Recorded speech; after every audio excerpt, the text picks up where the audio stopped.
অনেকে অধিক নিশ্চয়তার জন্য সূর্য ডুবার কিছুক্ষণ পর ইফতার করে। এটা কেমন কাজ? সূর্য ডুবেছে এটা নিশ্চিত হয়ে গেলে আর দেরি করার কোনো যৌক্তিকতা নেই।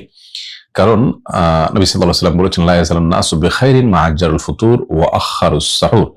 এই উম্মত যতদিন পর্যন্ত কল্যাণের মধ্যে থাকবে, মানুষ ততদিন পর্যন্ত কল্যাণের উপরে প্রতিষ্ঠিত থাকবে যতদিন পর্যন্ত তারা ইফতার তাড়াতাড়ি করবে। ইফতার তাড়াতাড়ি করার মানে হলো সূর্য ডুবার সাথে সাথে ইফতার করা।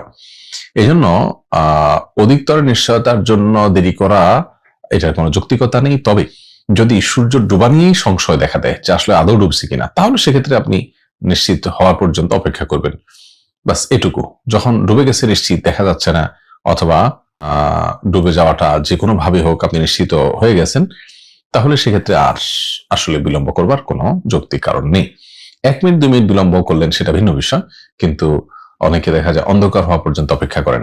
ইহুদিরা এবং শিয়ারা তারা সাধারণত চতুর্দিকে অন্ধকার ছেয়ে যাওয়ার পর ইফতার করে। তো আহলে সুন্নাত জামাতের লোকেরা এবং মুসলমানরা সেটার পরিপন্থী। নবী সাল্লাল্লাহু আলাইহি ওয়াসাল্লামের আদেশ অনুযায়ী তারা কাজ করবেন। সূর্য ডোবার পর পর আলো থাকলেও তারা ইফতার করে ফেলবেন।